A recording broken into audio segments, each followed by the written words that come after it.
Става дума за провокация. Заради политиките на българските правителства през последните 35 години в България повече от 80% от хранителните стоки в българските магазини са внос, което нас ни превръща в зависима страна. Когато политиката почне да се мери в цените, става спекула, стават дефицити. Цени не се регулират с изкуствени тавани, които могат да внушат ценовата ситуация, а с ефективна конкуренция. И органа, който следи за това, е КЗК. Майката на депутат от ГЕРБ, шефка на КЗК, КЗК определя цените. Има ли картелни споразумения? Няма ли. КЗК определя обществените поръчки. Има регулатори с умрели хора в теб. Щом не искат да бързаме, няма да бързаме. По време на трите мандата на ГЕРБ са избрани 6 управителя на НЗОК. Тези 6 избора са проведени, познайте с колко кандидата е имало. Един. Винаги само един кандидат. Става дума за провокация. Те изтърчаха тук. Даха с ритници затваряме вратата на Борисов. Има една хубава приказка. Който не целува попа по ръката, целува кръста. Ние му ритнахме вратата, защото не искаме да му целуваме ръката. Сега просто да се оправят. Мачароците не са при нас, а са при Бойко Борисов и Пеевски. Те са двамата големи мачароци. И питайте го Цонев. Много разговори вода с него по тая тема. На времето той ми докара Асен Василев, нали, в кабинета Христо Иванов. Гледам сега с Мирчев са като палави любовници. Нали, има тая близост с тях. Какво да правя? Прощавам му, обичам го. Става дума за провокация.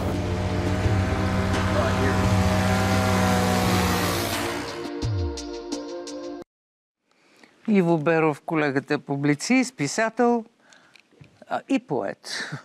Да, нещо. Тук аз се опитвам от време на време да го каня, защото той има особената дарба да обобщава ситуации, събития, случки и да ги навързва в някакъв пъзел, който като че ли има логика.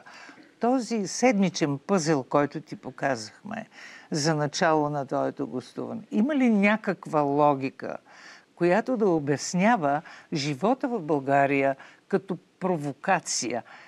Извън това, че някакъв неидентифициран дрон, който не може да бъде, собственика на който не може да бъде открит от никакви служби, предизвика и такава възможност на Софийското летище да се говори за опасност от терор. Значи провокация. Това ли е думата на седмицата? Не. Не е провокация, защото това може да бъде всичко и то би трябвало да бъде изяснено какво е, но както се вижда, много по-съществени и важни случки в България, да не ги изброявам с примерно съизвестния Петьо Еврото, там имаше и убийства, и срещу прокурора имаше взривове, абсолютно нищо не се разбра.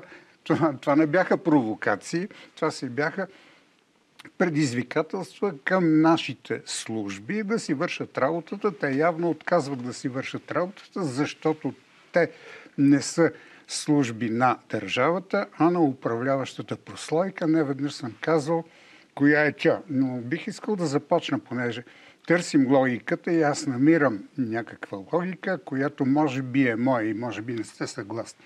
Ще я кажа коя е. Но нека първо да започна с изказването на Костадин Костадинов за 30-те години. Ние много рядко някой го казва, не го осъзнаваме, но има един неоспорим факт. Никога България не е била толкова богата, нарочно повтарям, още не ще го кажа, толкова богата, колкото сега. Нито толкова свободна. Може би е била по-свободна преди известно десетилетие и известно управление. Свободна от какво, Иво? От репресия? От беззаконие? От цензура? От какво е свободна България в момента? В момента е по-свободна, отколкото беше преди 30 години и по-малко свободна, отколкото преди да навлязат в икономически и обществения живот. известните бухалки, които би трябвало да бъдат част от демократичните институции, но те се превърнаха в нещо друго.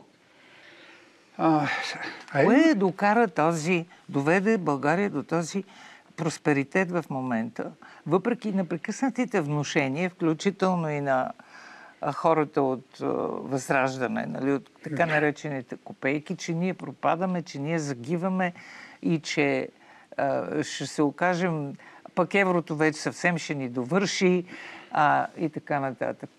Кое обосновава този просперитет и защо той не се свързва, примерно, с хората, които обещаха промяна, продължаваме промяната, демократична България?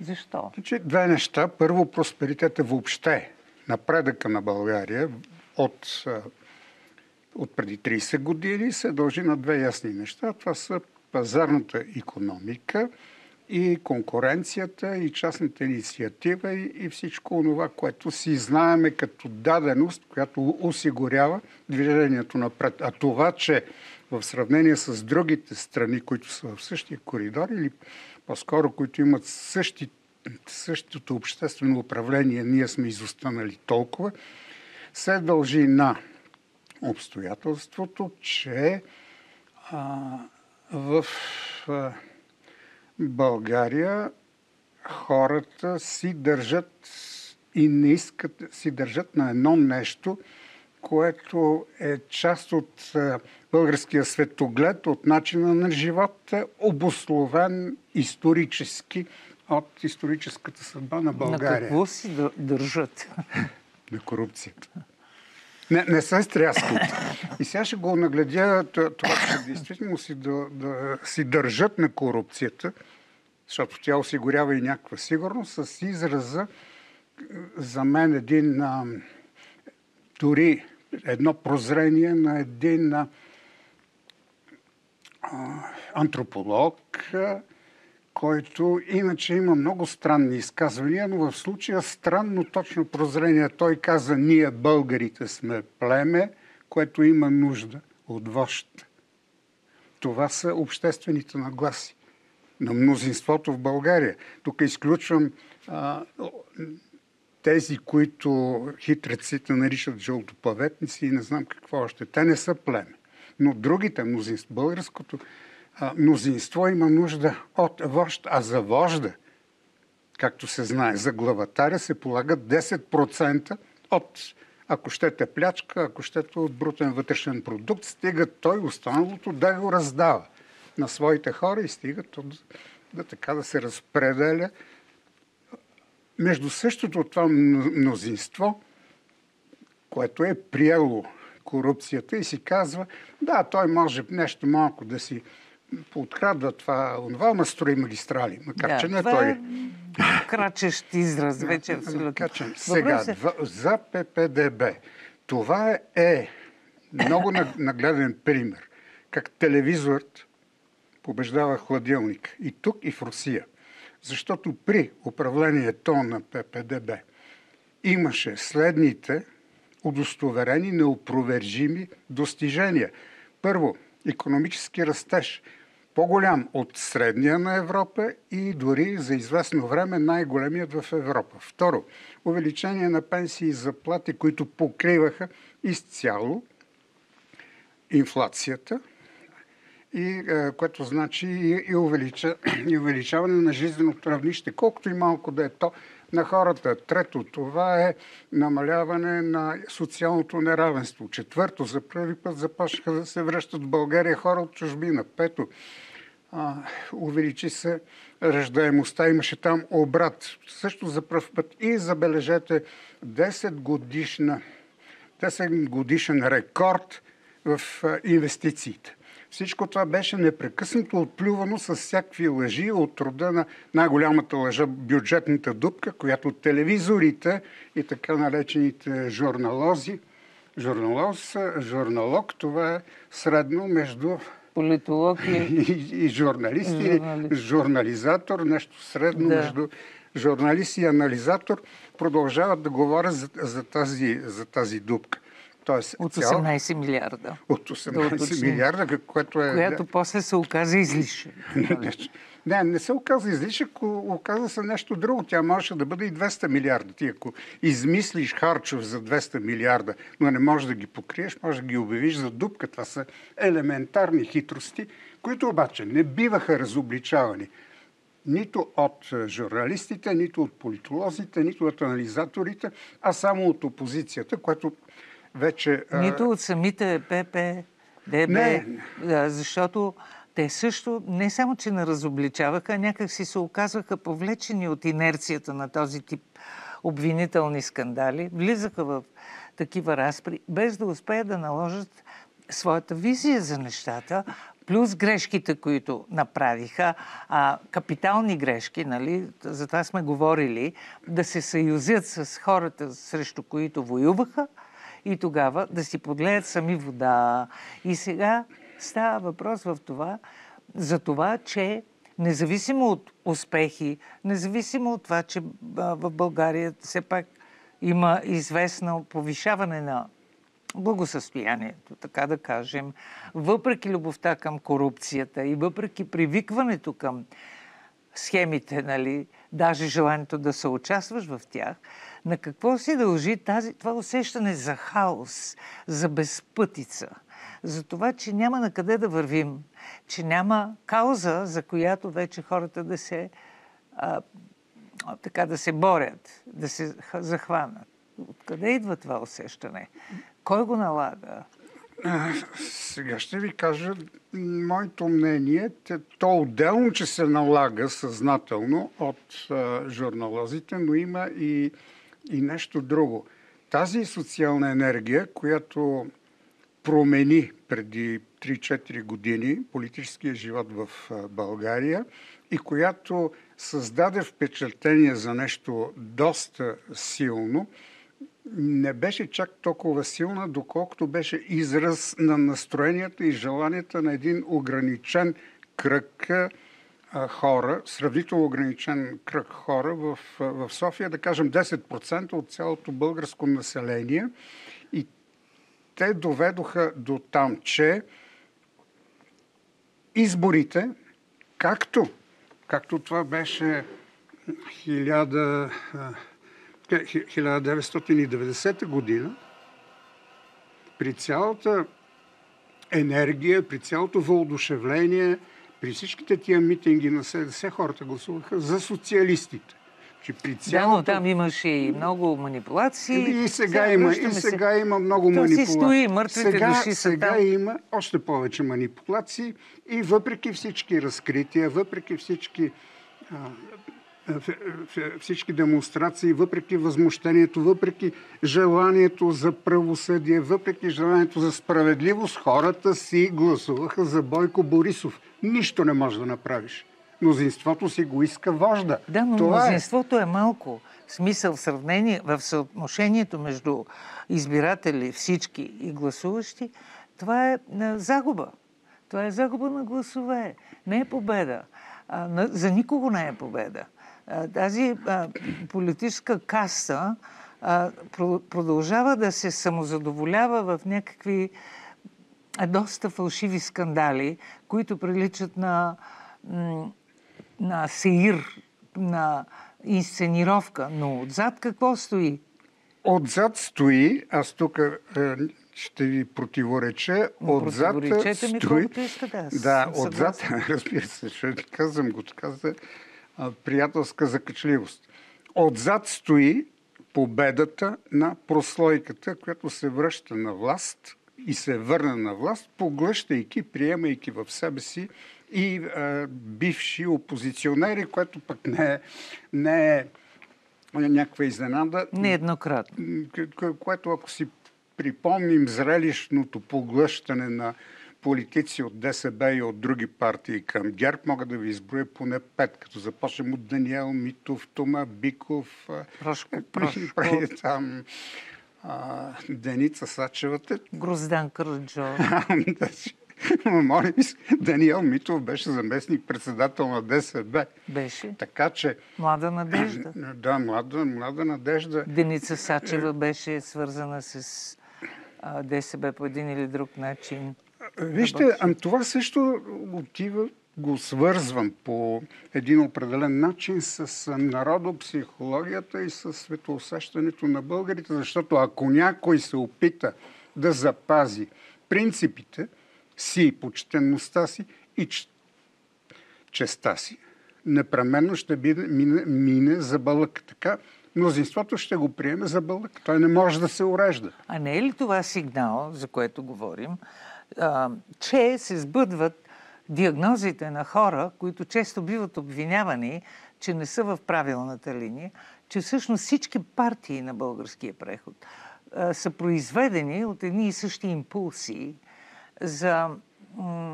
за обогатяване, за измъкване на държавен ресурс, за маскиране на мафиотски интереси до една. И че техните компромисни постъпки и поведения утвърждават това усещане. И че усещането за пораснало благосъстояние през последните години, както чувам, се дължи не на това, че регулаторите са със все същите си изтекал мандат, вече доста му хлясали кадри, а че върху бизнеса няма толкова тежък натиск от страна на воюващата вътре помежду си политическа каста. Значи, има нещо, което е вярно и то е изцяло вярно. Да, тези успехи, които не са осъзнати, все пак и не са възприяти като успехи, се дължат на липсата на политически бухалки и липсата на натиск върху бизнеса.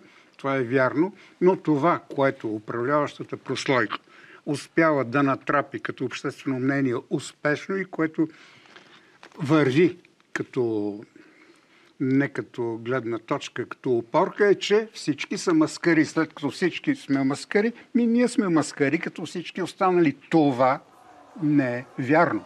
Но тази гледна точка, този светоглед се поддържа всеки ден с поне 5, 6, 7, 8 пъти повтаряне от всички медии на думата политиците.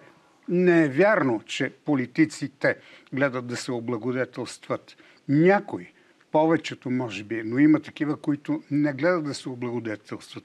Не е вярно, че всички те са хулигани, циници и маскари. Примерно, академик Денков е изключително възпитан човек.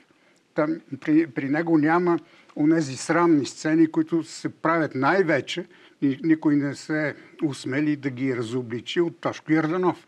Там имаше мерзки изпълнения. Мога да ви припомня кои са.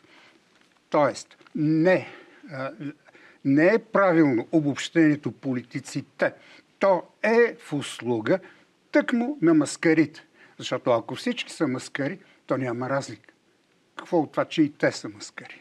Истинските маскари. Да, но не може да бъде обвиняван на публиката за това, че стига в крайна сметка до това заключение, защото тя е в много случаи вече напоследък просто сведена до публика, до консуматор на сеири. Не. Сеирите бива да бъдат разграничавани от истинската дейност и бива да бъдат разграничавани онези, които правят сеири и онези, които се държат възпитано.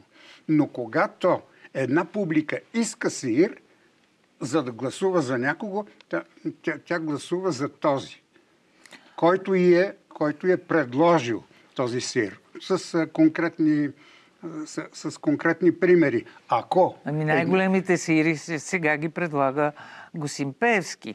Той влиза във всякакъв вид схватки, сблъсъци, скандали. Много често изглежда на вълната на така масовото мнение, нали?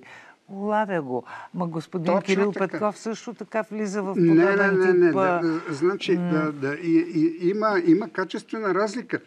Пеевски печели от своя начин на поведение, защото той е избрал поведението на силния човек, на този, който е пробивен, той е на вожда, той е на тартора на хайдутите, който води четата напред. На Кирил Петков нещата са просто неумение да преценява какво да прави и да преценява как да се държи. А колко дълго трябва да се учи това умение? При положение, че той вече в политиката от доста време. Не от доста време. И как не?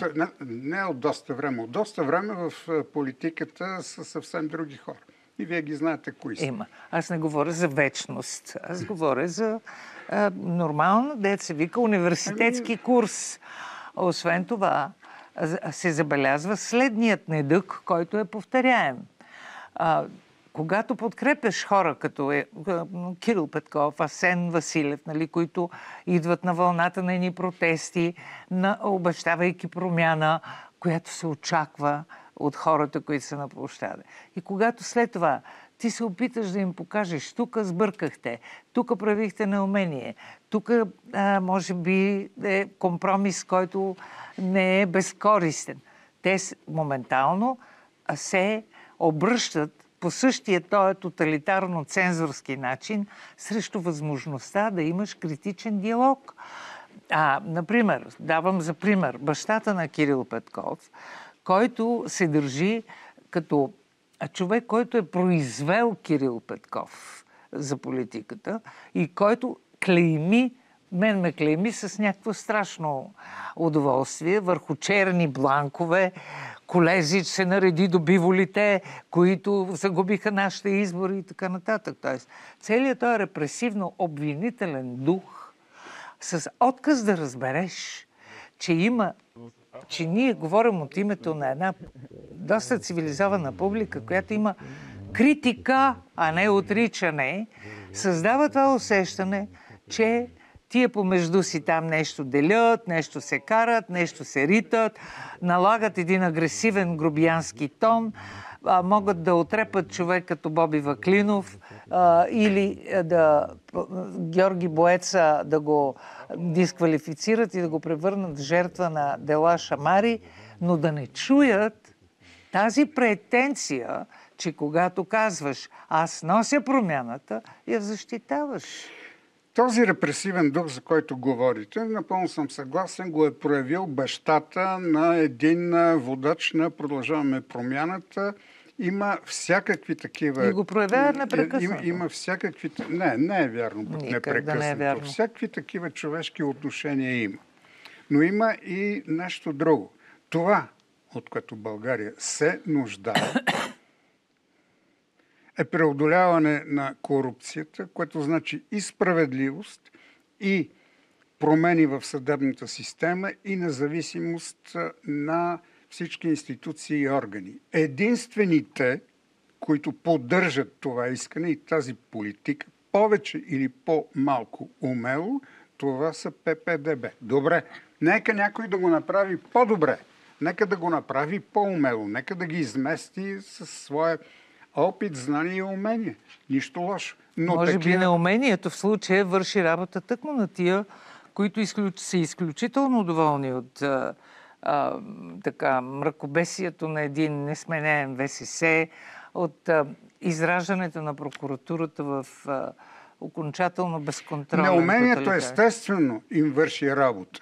Но аз повтарям това. Нали? Някой трябва да подеме това виждане, тази политика, този стремеж, който е единствено би извадил българите и България от състоянието на племе, което има нужда от вожд. Нека да бъдат други, нека да бъдат социалистите, нека да бъде ИТН, нека да бъде Възраждане. Нека те да предявят същите искания, които предявяват... На думите ги предявяват непрекъснато. Не. Че как Тошко Йорданов с неговият така брутален често пъти език всъщност говори за това. Не, той не говори против Висшия съдебен съвет. Той не говори за смяна на регулаторите по определени правила и определени модели. Той не говори за корупцията. Той от 2-3 години насам говори единствено и само срещу ППДБ поради проста причина, че той и неговия вожд Слави Трифонов вкараха в България не само в тези предизборни, в този порочен кръг на избори, но те унищожиха възможността за превръщане на България в правова държава, защото, това сме го забравили, Македония! Да. И защото в хазната нямало пари. Оказа се, че и двете неща са били пълна лъжа, защото това, което тогава Кирил Петков направи за Македония, сключвайки с Макрон съответните пътна карта за приемане на Македония, е в изгода на България. И второ, оказа се, че пари в хазната има. Но те тогава отклониха България от този път и за това те нямат друго оправдание за тази си постъпка, освен всеки ден непрекъснато да обвиняват каквото им хрумне ППДБ, а те и това и правят. Те нищо друго не правят. Добре, спасение ли е това много странно колебание, но все пак настояване за влизане в еврозоната? Спасение ли е? Излизане ли от този магиосен кръг? Не е излизане, но е все пак някаква застраховка, че няма поне да напуснем. Няма вече да има опити за напускане на Европейския съюз, каквито би направил Възраждане с най-различни видове гласувания, общонародни гласувания и референдуми, защото те несъмнено биха организирали, ако намерят съучастници, така ли би трябвало да се нарекат, не знам, биха организирали референдуми за еврото, за... се канят, пак. Пак не. Но добре, можем ли да назовем като снимка на седмицата тази странна снимка, която изскочи от някакъв форум на България-Русия с домакинството на госпожа генерал-губернаторшата Митрофанова в чест на 95 годишнината на шефа на тайните служби и бивш министър-председател Примаков в присъствието на Сакскобургготски, Вигенин и социалният министър Гуцанов. Това не е ли сигнал, че това сегашно правителство, въпреки цялата риторика, свързана с еврото, с конвергентния доклад, с дупките, които се оказват излишъци и прочее, всъщност е една куха риторика и че ние сме застрашени наистина от така промяна на ориентацията. В началото на разговора казах, не знам дали... Помним. Дали и аз не знам дали помня, за светогледа, оцеляването и нагаждането. Всичко идва от Тръмп. Ето, Тръмп спечели и тук веднага Бойко Борисов как реагира? Сега пък ние да сключваме договор с Македония, това значи ние на 9 септември да си купуваме фабрика. И забележете тази липса на принципност, липса на виждания, липса на отношение към световната политика се възприема с огромно одобрение от българите, които си казват, той е хитър, нагоди се към новите течения. Същото е, то се разпространява така. Тази победа на Тръмп, особено последните му изяви и вчерашните му изказвания, след телефонния разговор с Путин. Да, след телефонния разговор с Путин вече се приемат с вдъхновение и с възторг и дават сила на всички антиевропейски насоки, сили, политически сили и настроения. Просто защото не знам дали са го усетили това така наречените международни наблюдатели. Но за господин Доналд Тръмп Европа е не само съперник, а вече може да стане и враг. Той поне така се държи. Последен въпрос, защото започваме втора серия от един предстоящ разговор. В тази ситуация и в началото на това предаване ви зададох въпроса. Има ли логика във всичко, което се случва? И тази логика води ли ни към това, че България при цялата вътрешна нестабилност и умручни взаимоотношения между политическите партии, все пак може да се окаже на ръба на европейския си избор. И в обожанието си към Тръмп да свие към Русия. Опасно ли е това? Това е напълно вероятно в зависимост от това, което преди малко казах, от това, кое ще вземе връх. В зависимост от нагаждането и в зависимост от това, откъде идват парите, откъде идва силата и откъде идва влиянието. Ние не сме дорасли до това да вземаме самостоятелно решение въз основа на една обоснована, на едни обосновани възгледи, които да са достатъчно разпространени сред населението, за да направи то един истински избор, а не нагаждане към този, от когото идват силата и парите. Чудесно. Повтаря се старата игра. Ние сме нещо като листо на вятъра, където ни повее геополитическия вятър, натам отиваме. Това не е утеха. Никаква утеха не е. Има едни жълтопаветни, красиви и умни, които имат някакви странни възгледи и странни принципи и те са извън играта и я да ги пренебрегнем. Възприемам този разговор и разговорите, които водим, и бъдещите разговори, които надявам се да водим, като коректив на инертността, на медийната инертност. Да, това е много важно. Дано има... Която ни сервира такива безумни сюжети, нали, ботокси, дупки, не знам какво си, с цел да ни разсее от истинската те дори го правят несъзнателно, а съвсем безцелно поради очерталата се вече посредственост на тези източници на въздействие. Разбрах, Иво Беров.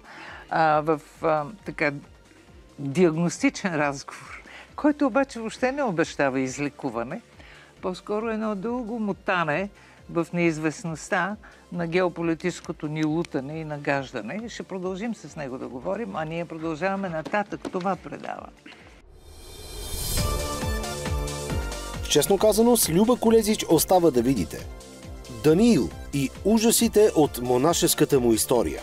Ще намери ли патриархът доблест да осъди църковно едно от най-срамните престъпления в българския клир – убийството на свещеник от свещеник пред портите на манастир, докато самият Даниил е бил там.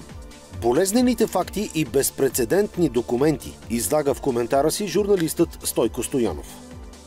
Особености на българските дела шамари, които стигнаха до Съда на Европейския съюз. Гостуват журналистът Димитър Стоянов, който беше ошамарен на първа инстанция от съдийка, чието интереси може да се окажат конфликтни.